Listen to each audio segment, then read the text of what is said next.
Jordan Grummett, also known as Doc G, wrote a book a few years ago called Taking Stock, which focused on looking inward and figuring out who you really are.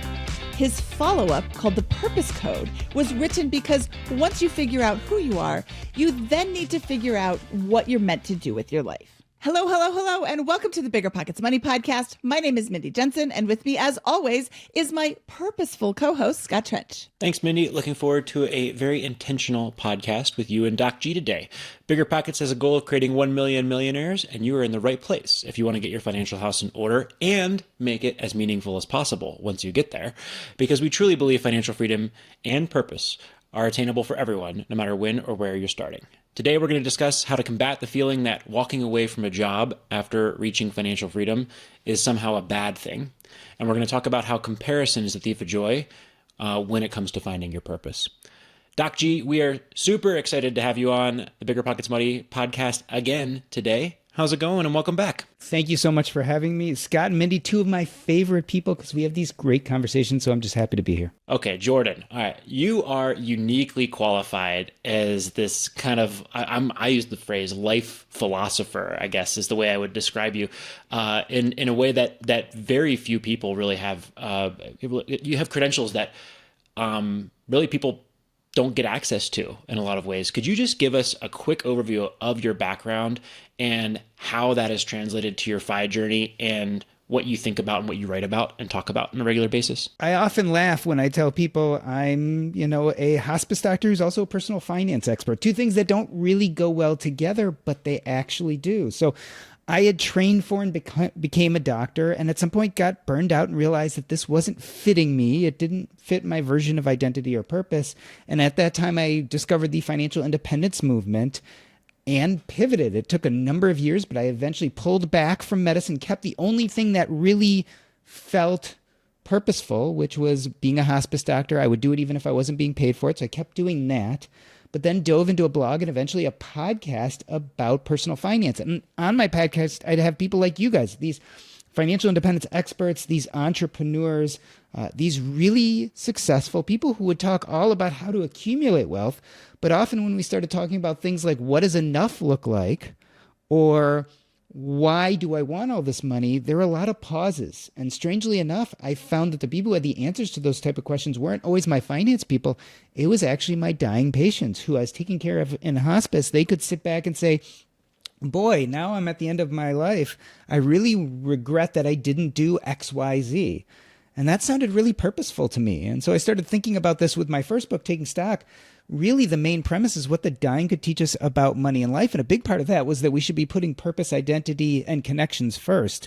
Now, little did I know that when I went to market that book, I would get angry people who would come up to me after my talks and say, you keep on telling me to find my purpose, and I don't know what my purpose is, and it's making me anxious.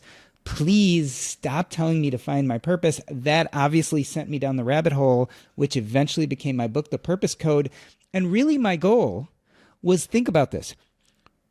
Financial independence used to be something no one understood. And then we had all these wonderful people like you guys who made it clear, like these are the steps, this is what you do.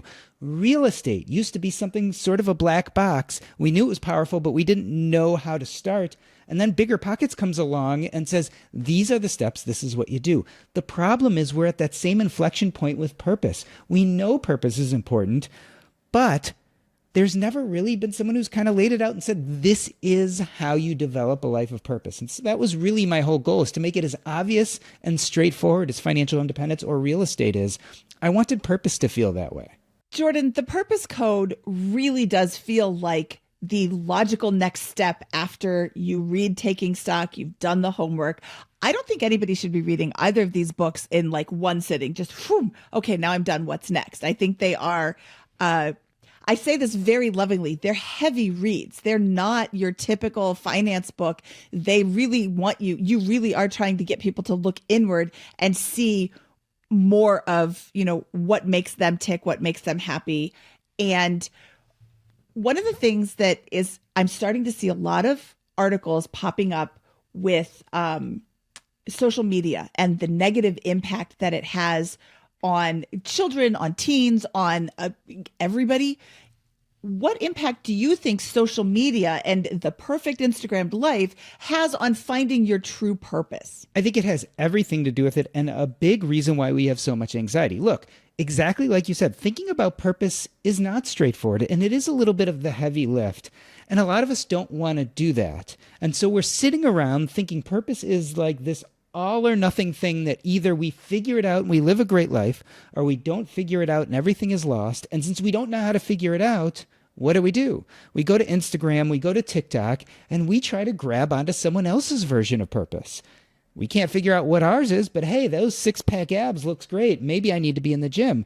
Hey, that 8-figure business, I could have an 8-figure business. Let's get going. Or, hey, that person is a digital nomad and they're traveling the world and going to a new country every week. Hey, I could do that. Here's the problem. First of all, there's nothing unique in there for us. It's actually someone trying to sell us in either a product or to get more followers. So they're selling us on this ideal. They're trying to get us to co-opt their version of purpose. But a lot of times those things aren't even reachable for most of us. Like, in order to run an 8-figure business, you have to be the right person at the right time, saying the right things, have pretty good genetics, and be really lucky. And some of us just don't have either all of those things in place or don't have the energy or the real interest in doing that. So when we model ourselves after these people, we're setting ourselves up to feel anxious and probably not succeed. And the worst thing about purpose is this idea that I could fail it and everything will be lost.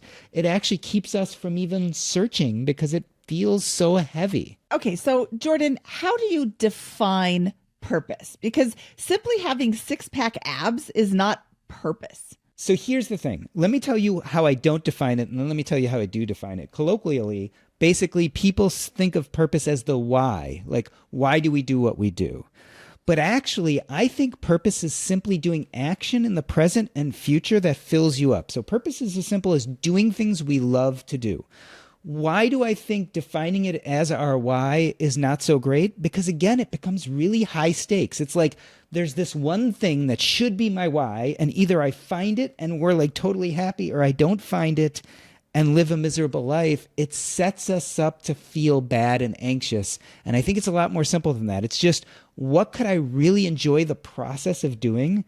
And let's start building that into our life. That's simple. In your book, you say, you've got this quote that I think is so written directly at me. Thank you. You say, I had failed to realize that the destination is the way and the path is more important than its culmination. I can't tell you how seen I feel by that comment because I did not enjoy the path. I was solely focused on the destination. I think the FIRE movement, especially the early FIRE movement, really gets this wrong. What advice would you give for someone who is in the middle or near the end of their journey and just discovering this too? So look, I think winning the game is spending as much time as you can doing things that light you up and that are exciting and getting rid of things you loathe. So if you are like one of those old FIRE people, right? Someone who's like, I'm going to grind it out. I'm going to work really hard. I don't like my job, but I can make the most money this way in order to get to a goal. Here's the problem. You're going to spend 95% of your time doing something you don't like. And so all that time, and remember, time passes no matter what you do. So you can't buy it, you can't sell it, you can't trade it. Time just passes.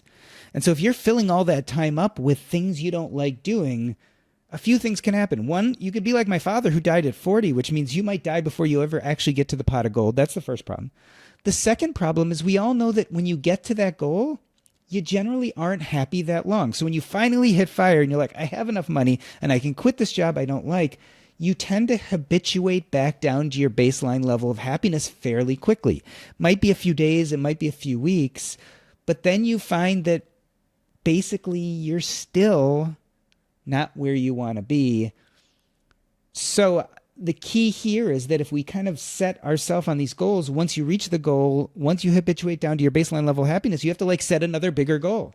And that sets us off doing the same thing all over again and then not enjoying 95% of what we do to hit that bigger goal. And then the same thing happens. And if you think this doesn't happen, I mean, Steve Jobs, Elon Musk, Donald Trump, you can name all these people. Basically, there are tons of people in pop culture who've achieved amazing, awesome, cool things. They've made tons and tons of money.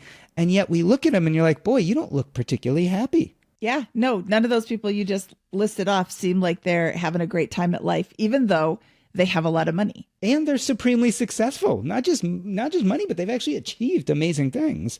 But it doesn't seem to fill them up. After a quick break, we're going to get into the differences in purpose and how this can impact your fire journey when we're back. All right, we're jumping back in with Jordan Grummett. You said basically paraphrasing, do less of the things you hate and more of the things you love. And that sounds like a guiding principle that we're going to dive into here. Can you give us like a way to maybe begin practically implementing that? Here's the thing, and I get hit with this question all the time. Well, that's a privileged thing for you to say. You're a doctor, you're financially independent. Of course you can do more of what you love and less of what you hate. But I'm 22 years old. I can barely make enough money to, get food on the table. That's not an option for me. Okay? So here's what I say to those people. I think we look at money as the most important tool, and it is a very important tool in living the life we want, but it's only one of many tools, and we have other tools in our tool belt. And so we have our relationships, our passions, our youth, our energy, our skills. Those are all tools too. And so if we look at winning the game is basically improving the things we love that feel purposeful and getting rid of the things we loathe, what we can toggle between is trying to fill up that time. I call them time slots, right? We're talking about months, years, days, whatever they are. Fill up our different time slots with as meaningful activity as possible and get rid of the stuff we don't like. So we use these tools to do this. So money is a great tool. If I have money and I don't like cleaning my house on Saturday, I could hire someone else to do it, and then I can fill that time with something more meaningful. That's obvious. That's money. But we also have these other tools and these other levers that we can use. So what do I mean by that? Well, if you're 22 years old and you hate your job, but at 22, as opposed to me who's 51, you're not married, you don't have kids, you don't have a mortgage, so you can work 50, 60 hours a week and still have some energy and some time to do something on the weekend. Maybe you add in some purposeful activity. Maybe you do something that lights you up a little bit. Maybe try to turn it into a side hustle, but you don't have to. If all you do is add in 3 more purposeful hours a week, you're still winning the game because you've used the joy of addition to add in more purposeful activities in your life, even if you haven't changed your job. But let's say after 6 months of doing that, you also happen to make a little bit of money. Maybe it becomes a side hustle, and that gives you a touch of margin so you can start doing your job 4 days a week instead of 5 days a week. Now you've used the art of subtraction to get rid of something you don't like, and you've added in something you do like. And what you're doing is you're continuously refining to win the game more and more. And we all can do this. The tools we talked about, there's tons of them. The levers are the joy of addition, the art of subtraction, and substitution. So let's look at this practically. So you're not adding in any joyful activity because you don't know what to do outside of work. And you look at your job and you're like, I don't like my job. And so what I say is, you know what, write out all the roles and responsibilities, all 20 things you have to do on a weekly basis. Take a pencil and scratch out everything you don't like and see if there's anything left. And a lot of times there'll be 1 or 2 things you actually do like. And then the question becomes, can you start doing more of those at work and less of the other things? Perfect example, I give this all the time, is let's say you work at a restaurant and you hate working at the counter because you don't like taking, people's orders and things like that, but you like doing stockroom every Thursday for 2 hours when you have to restock the restaurant. Well, if your manager happens to manage 4 different restaurants, could you say, look, I will stock every restaurant. I'll go to each restaurant each day and I'll do the stockroom for a few hours because I really like that. And I'm going to spend less time at the counter helping customers. Boom, right there, you've actually done less things you don't like. You started doing more things you do like, and you're slowly winning the game. And our goal really is to continue doing this throughout our career, throughout our lives, until one day we look at our schedule and realize everything there is something we put there that we want to do that lights us up. And there are very few things on that schedule that we don't want to do. I think that restaurant analogy really registers. We have this concept of at work, figuring out how to find purpose. One of the things that I think comes up often on the BiggerPockets Money show here is the concept of financial independence and what do we do once we leave work or retire early at that future point. And what are some tools that you'd have for developing maybe more meaning past that, right? Because I can think of things I like doing that excite me and those types of things, but I'm financially independent because I am a good long-term planner, because I have I can commit to something for a decade and grind it out and move those things. And there are big goals that feel like they should be purposeful in here. How do I kind of move into that direction? Because I do think, I don't know, but I do think that on my deathbed, there'll be some things that I'll be wanting to, the accomplishments or work that I'll wanted to put out in my life that I'll want to have completed in that time. How do I find that and discover that? So let me first talk about the difference between big P purpose and little p purpose. Because as we said, purpose can be anxiety provoking, and I think big P purpose is very anxiety provoking. And little p purpose actually is much less anxiety provoking, and it probably is associated with what the studies show, which is longevity, health, and happiness. So let's talk about the difference of what those are, and then we could talk about how you build a life of purpose around them. So big P purpose is much more goal oriented. It's usually all or nothing, and because in America we think if you can think it, you can build it, we tend to go for really big achievements like becoming a billionaire or having those six-pack abs or running that 8-figure business or becoming president.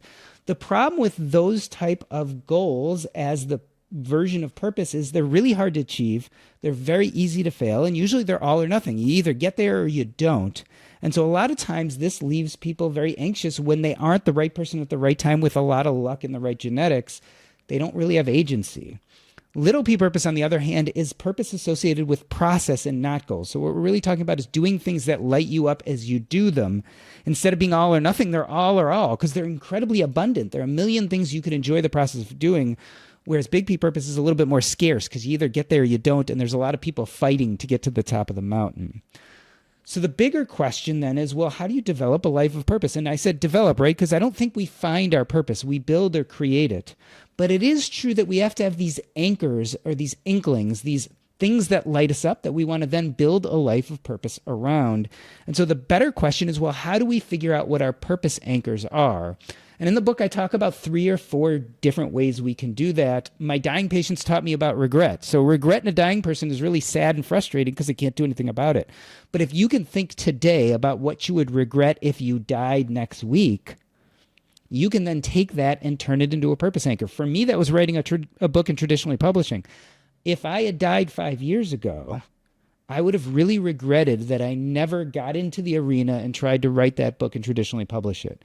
And so I knew that 5 years ago, so I could turn that into a purpose anchor and build a life of purpose around it, which became Taking Stock and now the Purpose Code. That's a really easy way. Look at regrets. Another way, we already talked about this a little bit, is the art of subtraction. Look at work, get rid of everything you don't like. Is there something you love? If so, build a life of purpose around that. For me, that was hospice. When I got rid of everything I didn't like about being a doctor, I did love doing hospice medicine. I would do it even if I wasn't being paid for it. So that was a great way to find purpose anchors. Another one is joys of childhood. Think back about what your childhood room looked like. What were the trophies?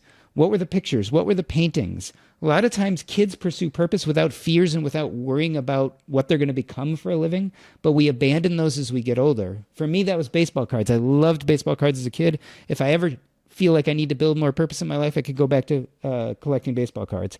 Last but not least is the spaghetti method. And Scott, I've heard you talk about this. Like, sign up for stuff you normally don't do. Hang out with people you normally don't hang out with. Throw a bunch of spaghetti against the wall and see what sticks. And if you find that you like something, you can start building purpose around that. So those are some ways to find purpose anchors. Now, a big part of your question is, look, I do better when I have these big goals and achievement is important to me. What I tell people is you can pursue little p purpose. Do something you enjoy the process of doing.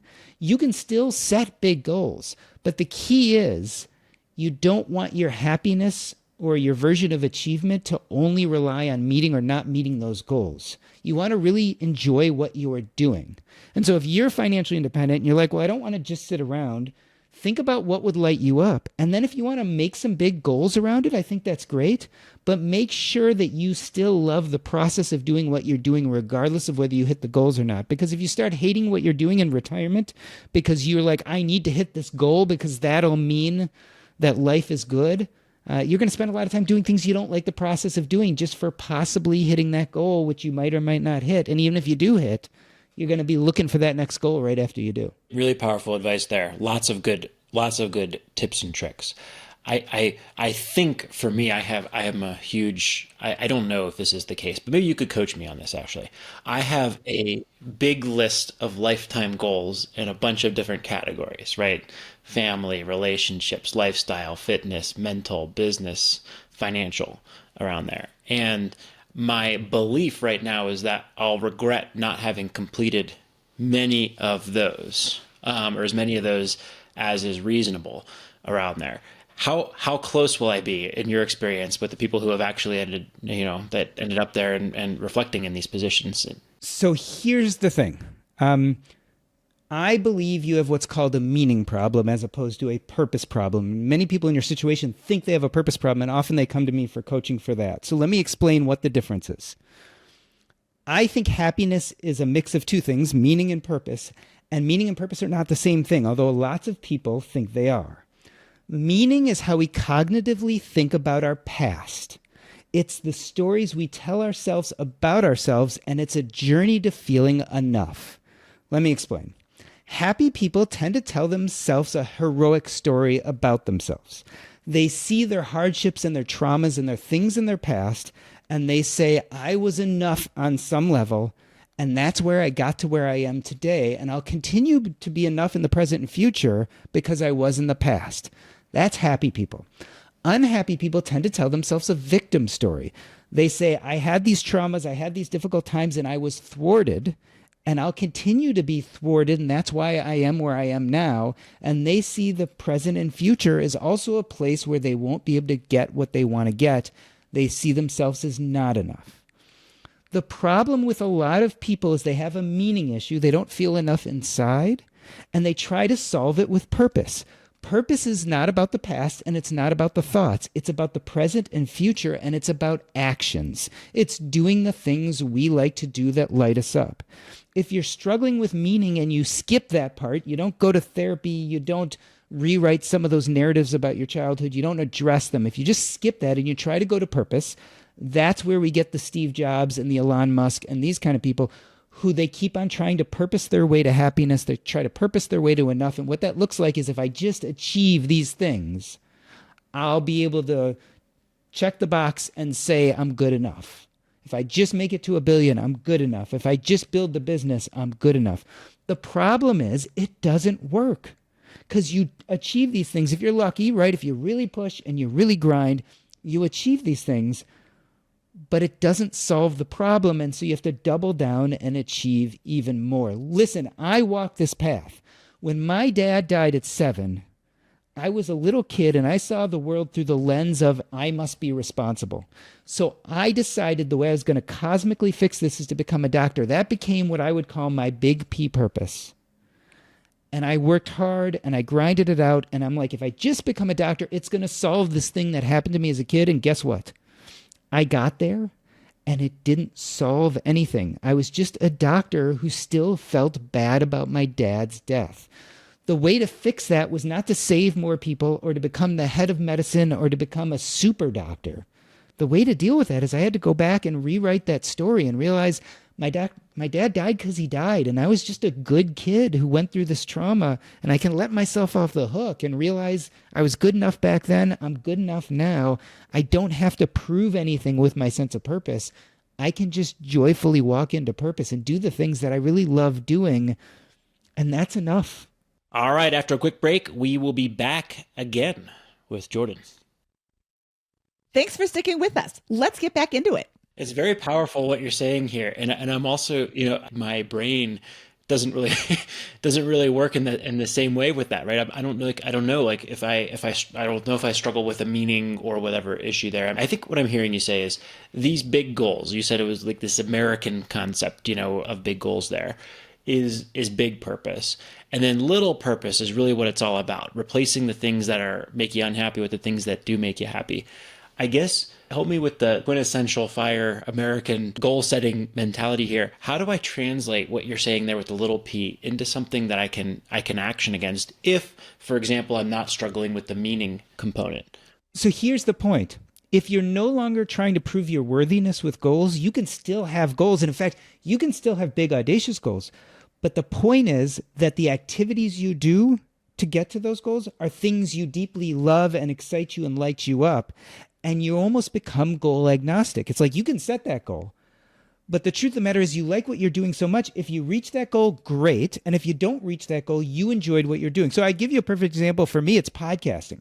I love podcasting. From the moment I get behind the mic and I'm going to interview someone to the hour until it's done, I love every second of that. That to me is little purpose. Now, I could set a goal of having 1 million downloads a week or 1 million downloads a month, and that could be a big, audacious version of purpose, as long as I still love getting in front of the microphone, regardless if anyone listens or not. Having that goal doesn't detract from it. On the other hand, if I start seeing that goal of having 1 million downloads a week or month, and I'm like, okay, well, to get there, I'm going to have to start doing social media. I'm going to have to start doing TikTok videos and Instagram videos. Guess what? I hate doing that.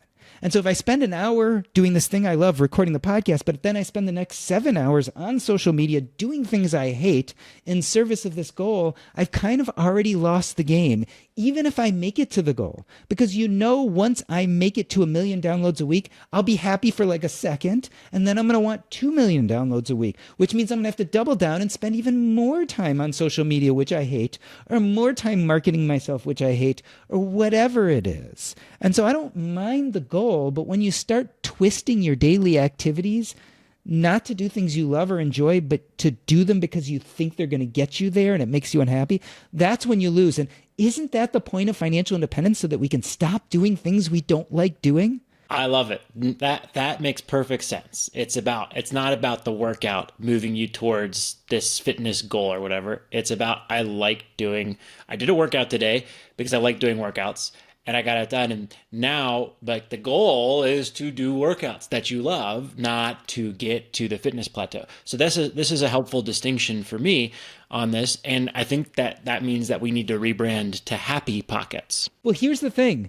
It's a happy side effect, but a lot of times you actually reach heights and goals you didn't think you would reach.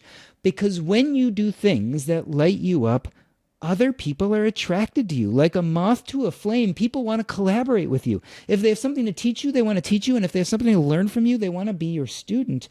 And when you do these things that light you up, a lot of times your impact and legacy, believe it or not, grows. You think, boy, little P purpose sounds a little selfish, and I want impact. I want to change the world. But I'm here to tell you, some of the people who made the biggest changes in the world aren't people who did it because they wanted to change the world. They did it because it was deeply important for them to do these things. And once you do them and it lights you up, you can't help but change the people around you.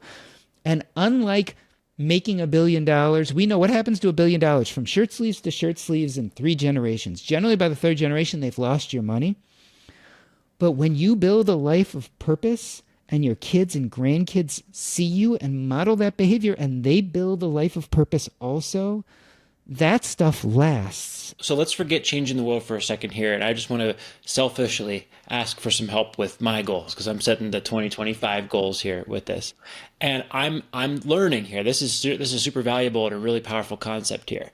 I have a goal here that reads, for fitness, regularly participate in a variety of sports that I play with friends throughout my adult life. That's a little purpose goal. Yes, that is a process-oriented goal, which I love. And then my other goal right next to it in fitness is weigh no more than 180 pounds by March 31st, run this time for the mile, and PR my FTP test on the bike.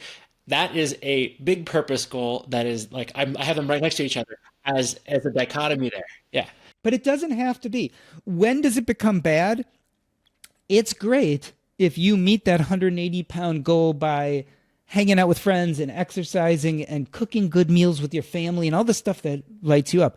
If you meet that 180-pound goal by going on a horrible, horrendous diet that isn't good for you and skipping meals and doing things that aren't healthy, that's when it becomes bad. So again, we're really talking about process. Goals aren't bad. They're only bad when they twist kind of what you do from day to day into something you don't like doing or something that's unhealthy for you. So I don't think the goals are bad. You just have to make sure you enjoy the process of doing those things. This is awesome advice. Thank you. I have some homework to do following this episode. Scott, as you go through this book, at the end of every chapter, there are homework assignments. Audits is what Doc G calls them. I'm sorry, audits is what Jordan calls them. And they are not easy. Jordan, how long do you think somebody should take to go through this book? I mean, it's not just a flip right through it and you're done kind of read. You know, it's funny. The text without the exercises is meant to be a very fast, clear read. The exercises are meant to be a little more difficult. And here's the reason why. This is a highly philosophical conversation. But if all we do is the philosophy, it's really hard to get your hands around how we carry this out in real life. And so I wanted the text to be the philosophy, and then the exercises to be the hands-on, real-life things you can do to move the ball forward. And so the reading of the text, I expect will be fairly quick. The exercises, I say marinate in them. Do it for a week or two. Do it. I would tell people don't do it for more than an hour at a time, maybe a little more, but then put it down and pick it up the next day or the next week. These are things you can really kind of slowly move through. And the idea is they start sparking your brain about how you, interpret the world around you, how you look for purpose as opposed to create it, and how you could change that into creating more purpose in your life and looking at that schedule and saying, boy, I spend a lot of time doing things I don't want to do. How can we make this better? Because you don't want to spend your whole life doing things you don't want to do. I love that. Jordan, another thing I really like is that you talk about community and building communities of purpose.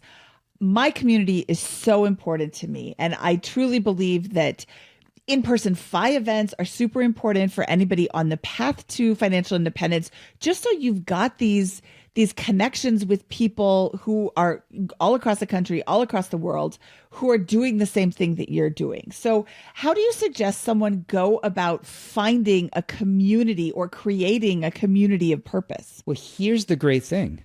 You don't actually have to go out and find it at all. Just do things you love and you will automatically connect to people. Again, when you are lit up, people are attracted to you. And we all know this because when we all started doing things we loved, all of a sudden we started making friends.